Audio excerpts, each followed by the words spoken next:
right, Paisley, take us back to the early days.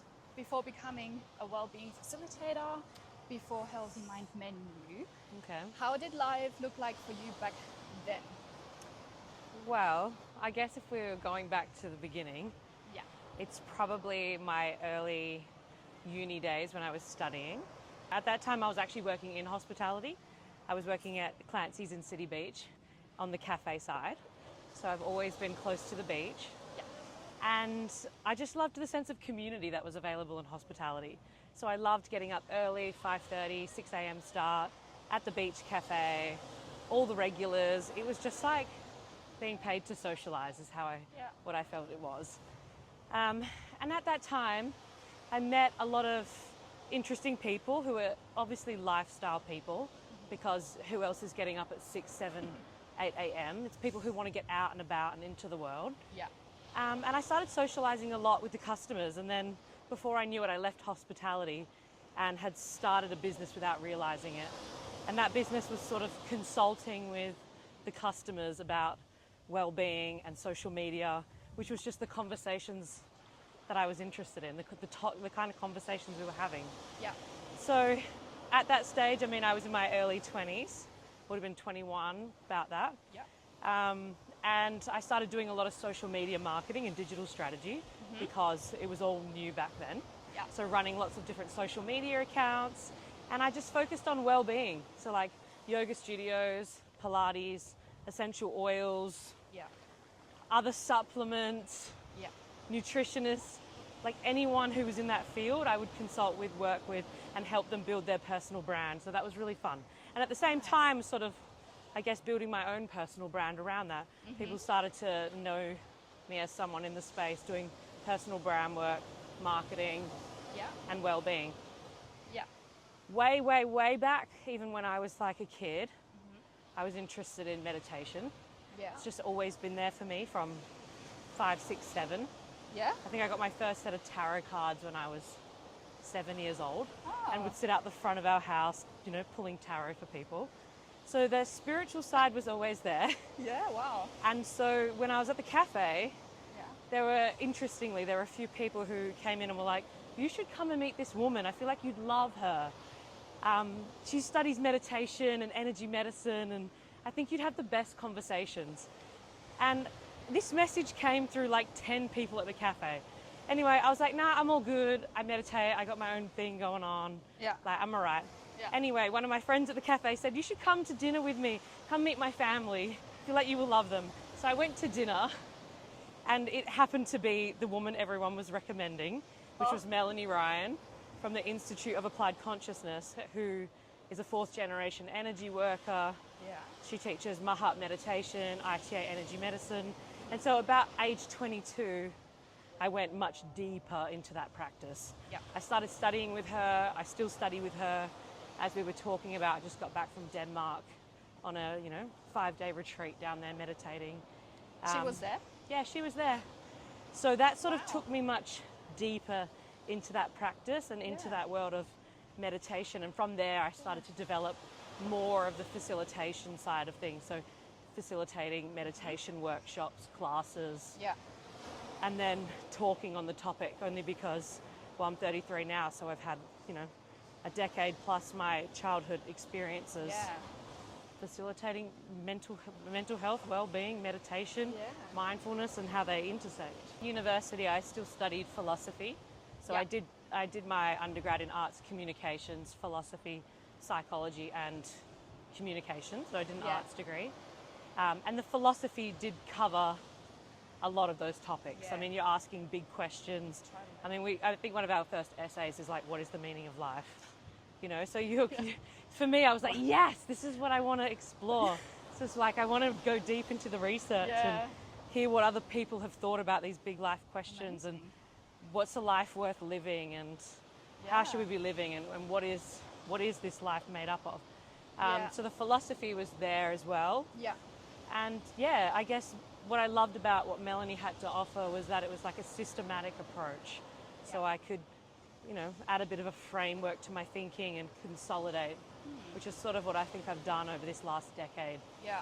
Yeah. And was there a personal turning point for you back then, like a challenge or like an experience where you found out, okay, presence has to be something in my life? Look, a lot of people have asked me that question, like, Yeah. you know, why were you naturally drawn to it? I don't know Yeah. why I was naturally drawn to religion and philosophy and, you know, meditation and witchcraft and all that weird, wonderful stuff at such a young age. Your parents? That was their, no, they were like, she wants to go to church, like, to pray, go take her. They're not really religious. They're spiritual, I guess, but Okay. And they just sort of went along with everything. Like, I was like, I want to go to the Buddhist festival. This was like, I would have been 10. And they're like, sure, like, we'll take you. So I could go and learn to meditate. To be honest, I used to read encyclopedias as a kid. So I used to find a lot of random knowledge on different topics. yeah.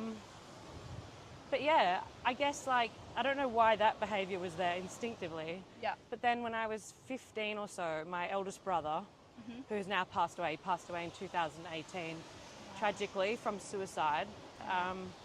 But when I was 15, he had a very severe car accident. And the next decade that followed was a lot of trauma, mental health issues, Yeah. you know, addiction, chronic pain. He lived with a lot of chronic pain in his body. And so living alongside someone who was like just suffering also took me deeper into that work, you know, like Absolutely. I was looking for strategies. I didn't want to feel helpless. I wanted to understand what else could help him. And so that sort of took me into more of the holistic well-being side of things. He saw like so many medical professionals and they couldn't figure it out. I know science has evolved a lot since then. But yeah, that took me deeper into that practice. And I think even though he didn't necessarily take on a lot of what I was learning, because you can't force someone to, you know, shove information down their throat. Yes. When he passed away, I realized how helpful the tools were, because I felt a lot of presence through the grieving process. Absolutely. And a deep sense of security and safety within myself. Yeah. So basically, in short, it didn't spiral the shit out of me. Yes. And I was so composed and I could process it and I had all the tools, and from that experience was so much growth and so much heart opening. Yeah. So I was like, shit, the work I've done has been good. It's given me such a good, solid sense of self. So that's when I realized, like, actually, this work is great. So it was always in you actually to pursue that path of mindfulness, and also to do that and to helping others and not pursue something else, right? Because you studied that field, you studied philosophy, you studied energy medicine. So there was nothing else where you said, oh, if I wouldn't have pursued that path, I would be a teacher or someone else. So it was always that path actually, right? Yeah, I mean, from the beginning. That I always really struggled with trying to put myself into a box. Yeah. And like, I can remember being in high school and it's like, you know, you're getting ready to go on to university or you're getting ready to leave school, and they're like, what career do you want to do? And I'm looking at things and I'm like, maybe physio would be cool. Yeah. Maybe like a dentist, like I'm into like well-being and I like hygiene and, you know, but I'm like, but not really. I like massages. I like giving massages. But I didn't really fit anything on the list. All I knew was what I was interested in. Yeah. And it was actually my brother Julian, he's still here, he's in Sydney. Oh yeah. He actually picked my uni subjects, was like, I think you should study this. And I was like, cool, I'm actually going to roll with you on this because you're already at uni. Yeah. And I'm a little bit lost in what I'm wanting to do. Yeah. And so I just studied what I enjoyed. Yeah. And my whole mixed career has just been following things that are fun, that like stimulate creativity.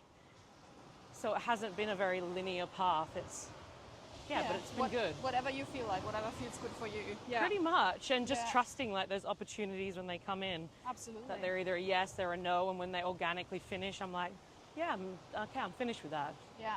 Like, nice. that feels good. That's closed. Beautiful, Or that's passed on. Now I can, you know, step Go into the on, next or thing. something else. Yeah. Yeah. So with all those influences and what you studied, what's your non-negotiable you do every day? What's one presence tool you use every day and you can't go without? Well, we're here, Yeah. and probably the beach is it. Yeah. If not the beach, the wider scope of being in nature. Yeah. Even the types of journaling or meditation that I've done, I always feel my most peaceful or most connected when I am feeling myself reflected through nature. So just to come and sit at the beach, to come, even like as a kid, like laying on the grass in the front yard and just looking up at the sky, feeling the vastness of nature, how perfect it exists, just grounds me in such a good way. And that's when I feel my most spiritual. So even now, like I never used to be a morning person, but when I worked at the cafe years ago, that kind of switched me up. And now, I get up and I get out. I get out of the house and I... So now you are a morning person? Yeah. Right. And my husband's a morning person, so that helped. Your work also takes you sometimes to very emotional spaces, like grief, physical pain, mental health problems. How do you stay present in moments like this? How do you refill your own cup? And there's so much happening around you, and when you get so many stories. Yeah. You know, it was interesting because I do choose to work in sometimes dark spaces. That's what people sometimes call it. Totally. And, you know, my family, at first when I started going into those areas of life, like working in the prisons, I worked there for 3 years. Yeah. You know, running grief circles, working with people in their darkest moments, one-to-one or whatever that looks like. Yeah. And my parents and friends would be like, why are you doing that? It's going to ruin your spark. You know, you're so happy and light and bubbly and kind of naive. You know, they're like to go there, you know, it's like, it's going to change you as a person. And I was so upset that I didn't get like their support at first. I was like, what do you mean? Like, but my experience of it wasn't that. I think I've always been deeply emotional and I've always gone to dark places within myself in a way that I'm not afraid to. I quite like to explore darker inner realms and sit with what feels like deep emotional pain, and I've done that in myself. I've done that in my life, and I found great presence and transformation through that. So in fact, when I sit there with somebody else, maybe it sounds a bit sadistic, but I'm like kind of excited for them because I'm like, I know that you may feel that this is dark and awful and painful, but actually like there's magic in this place. Yes. And it's so raw and it's so alive. So when I'm sitting with people in that place, I don't take it on. It's not my work to do, and I can't get in there and change it for them. No. That's not my job. And so I just sit in presence with them, remembering what that feels like, or what that feels like inside me. And I have so much faith in being able to navigate that territory that's my main goal, is to help them find their way through, to help them understand and manage that uncertainty. And that's a cool place to be in. It gives you balls. You know, you're like, no, when you've gone there and come out, you're like, nothing can knock me down because I trust myself. I love myself. Absolutely. But like when people tell you stories which goes very deep and maybe also dark, and you just said you don't take it home, you just shut off if someone really maybe affects you as well? Or do you say, okay, this was heavy, I need to meditate about it? Or how do you I think you've this? got to have boundaries in those conversations as well. Like, do you have a personal wall maybe where you're not like, okay, not a until wall. here? Like, I think that even if you tried to compartmentalize everything you're hearing is being received. And when I was hearing like lots of crime or violence, I didn't underestimate the impact that was having on me in the way that it changed the way that I see the world. And some of that, it wasn't nice. It was horrific. But like everything, you do get desensitized to it. Maybe that's for the good when you're in that profession for a long time. But you have to balance it. Like when I was working in that space of listening to more like suicide or crime or violence, I stopped watching it on TV or consuming it for leisure, and had to make my counterbalance in my life lighter and more joyful and stay away from those topics, because otherwise you're living and breathing it all the time. Absolutely. Like your confirmation bias, it sort of becomes the world that you see and the way you interact with others. So it does have an impact over time. Absolutely. And it does come with a lot of emotional labor. Like you got to process that secondary trauma. Got to be pretty solid to like not let that impact you, and it kind of does at times. And sometimes I even feel like, you know, in a therapeutic setting, you sort of metabolize the other person's shit. Yes. So then I'm like, whoa, okay. And I saw that like through my periods, or, you know, through my emotions of what was repressed over a month. And I'm like, okay, shit, like I gotta get this out of my system. This is not mine. Can you recall a moment in your life where presence helped you make a very important decision? Yeah, I think presence was really important in my relationship with my now husband. Yes. Yeah. So like with the lover. Yes. Even though I did a lot of work, there's this old saying in psychology that things that occur in relationship have to be resolved in relationship. So if there's, you know, like the childhood wounds and your parent dynamic and all that crap. And when I got with my husband, like I knew I had all these tools, but I also had a lot of stuff to process, and like a lot of stuff came up. And if I'm being honest, I was quite righteous probably at the start, because I was like, no, I'm the good one. Like I got all this stuff together, but like it was just causing issues, and we weren't getting along, or we were triggering each other. And I was like, okay, no, I really have to like look at myself again, go in again, and just by being present with like my emotions and seeing how they were connecting to different narratives or thoughts, that kind of presence, I think, is what gives us this beautiful relationship now. And there was certainly a point, maybe, I don't know, like a year in, where, you know, we're a bit rocky on and off kind of tension. Two big egos kind of fighting to be right and to be safe. And yes, I don't know, like that presence just dropped that, and we both made this decision, like, no, actually, let's both take responsibility for whatever it is and let's work through. But that took so much presence every day for a long period of time. Otherwise we wouldn't have what we have. It wouldn't have worked. That's probably the most transformative. Old thoughts and old thought patterns and old emotional patterns can be so convincing. And absolutely. You know, there were times where I could have thought, no, this is not the guy for me, it's not right, and I was so wrong. You know, I just needed to like build safety and understand more about my attachment styles and what was coming up and what my needs were, and to communicate that, but then also to be able to have patience for him while he did the same. Did you journal a lot about it, for example? Yeah, I did journal a lot. Or like also meditate. This guy, oh my God. Pretty much. You know, every girl comes to that point, well, stereotype, but like you have the yes list and the no list, like what I like, what I don't like. Pros and cons.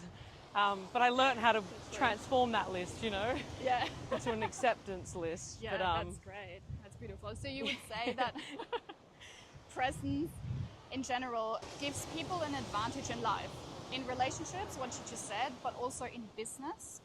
What would you say to someone about the power of presence in those fields? We just had the relationship, but also maybe in business.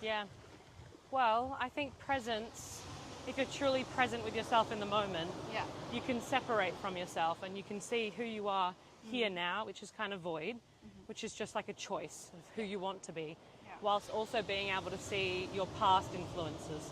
So what's influencing me to make this choice? So I think presence opens up possibility for you to really choose what you want. I think if you don't have presence, you're just operating on your subconscious, or you're operating on the past. You're kind of repeating things. And that can work for some people to a point of time, but it certainly doesn't feel like freedom. And so I think as I've matured and as I've found presence, it's given me a sense of authenticity, because I feel like I can be like, no, wait a minute. What do I really want in this situation? What choice do I really want to make?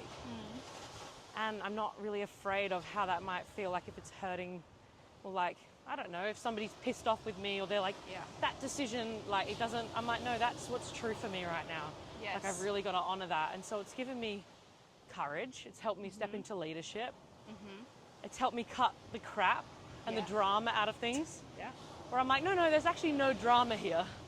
It's just like, we can actually move forward. So I think it gives you an advantage to see clearly and make real choices. Do you think presence changes the way how you lead people. Yeah, of course. Of course. And I think presence creates leadership, because without presence, I think you tend to just move in the flow of life and follow along and do what you've done, or you're kind of following your pre-programming. Yeah. But I think when you have presence, like I said before, it allows you to make new decisions and to take different action than what you've done before, because you're kind of stopping in time and you're assessing the situation, yourself, like where and why you're making that decision, where it comes from. And so because of that, there's a level of ownership on that decision where I think you're truly responsible for your life, the choices you make, and the consequences of those actions. Yes. And so it's kind of like, well, I'm okay to step forward because I've actually thought about it. Yeah. I understand the choice and I accept the consequences. And I think that's probably the difference between being a child, a teenager, and then stepping into that adulthood. Yeah. Well, I think that's what true adulthood is that kind of presence to make choices. You also lead people and walk people through different events, different workshops. You give big speeches. How do you prepare yourself for this? How does it look I like that. You give big speeches. No, you do. Do you do some breath work before? Do you meditate specifically for this? Or I do find presence before I make decisions and before I speak. Yeah. Even before I facilitate a group session, because Yes. I don't want to run on autopilot. Yeah. I want to create something relevant. Yeah. I want to say something relevant. And you would know this because you work in hospitality. Yeah. But every time there's a group of people, the collective energy kind of decides what it needs. Yeah. And so I can't go in with the same formula for each thing, because the people dictate what they're wanting to receive. And that's the point of why I'm there. It's like to be of service. So there's, I guess, two things. Like, for something to be relevant, I think you have to tune in and understand what people want. And so I'm not afraid, because I don't have to have the answers. They're going to tell me what they want, and I will pull out from myself, from my own experience, what I know to be true. Yeah. That's it. Probably the second thing is, I don't talk on things I don't understand or don't know about. I don't try to be an expert on something I really have no idea. Yeah. I can talk about, like we said before, I'm not very good at bullshitting, but I can talk about a topic to the depth I have on it. Yes. In which case I'll be like, I don't know how to do that. Don't ask me about tax. I don't love that. Don't ask me about, I don't know, biology. So, But yeah, if I know something about it, I have lived experience, I will share. Yes. For sure. Do you calm yourself down?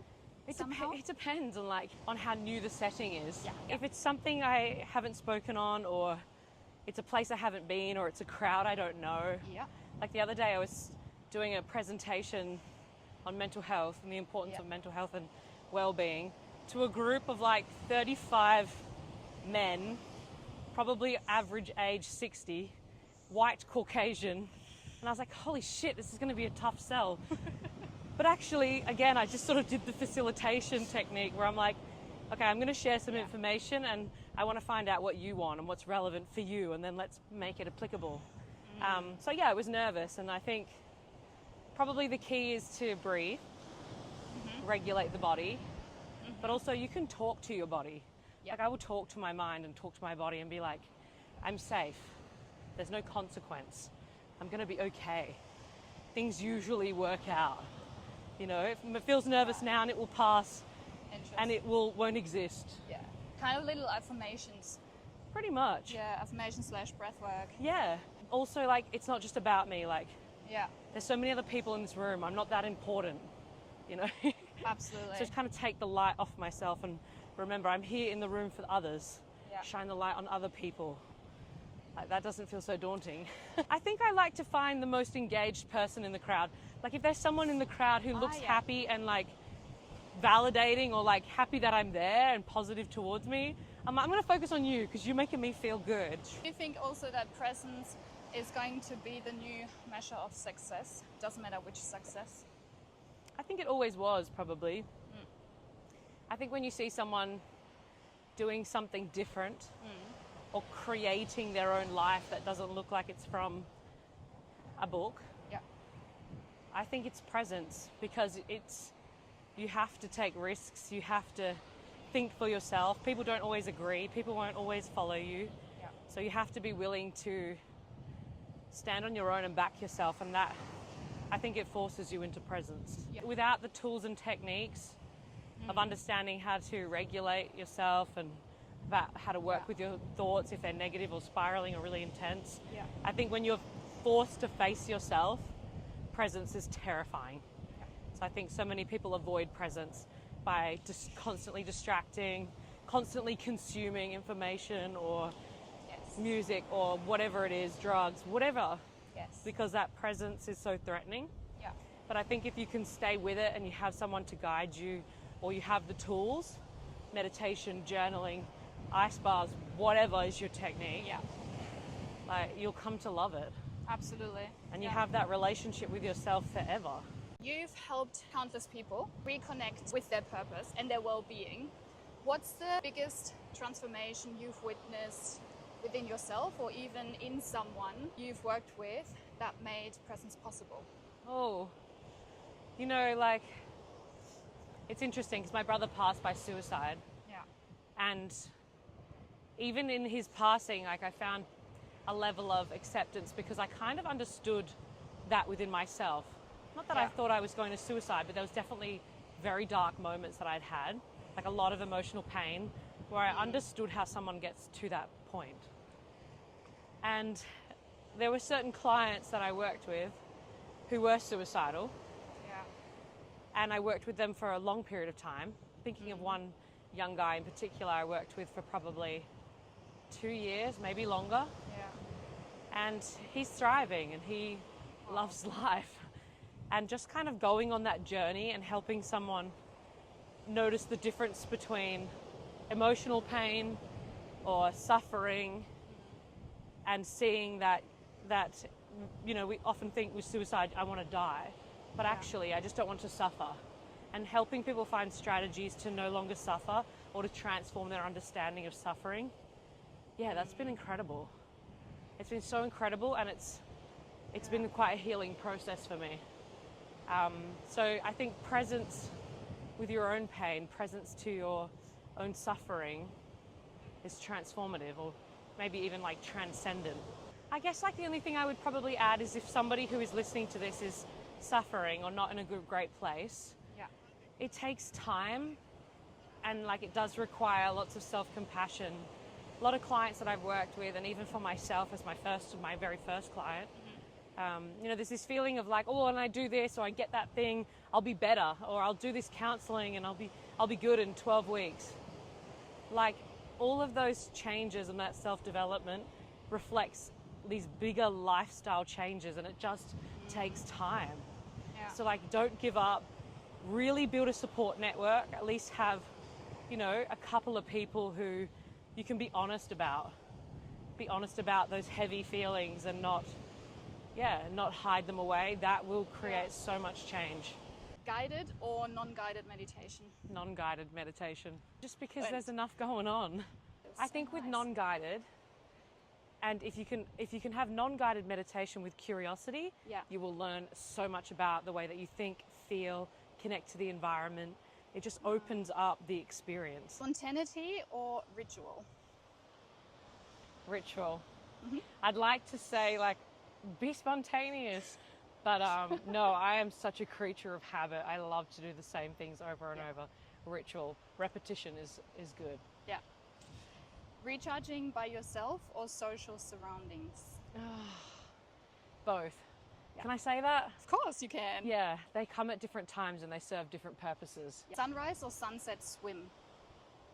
Oh, I'm going to go sunrise because the colours and the palette in the morning is soft and stunning, and it's quiet in the mornings. Sunset, a bit more hectic.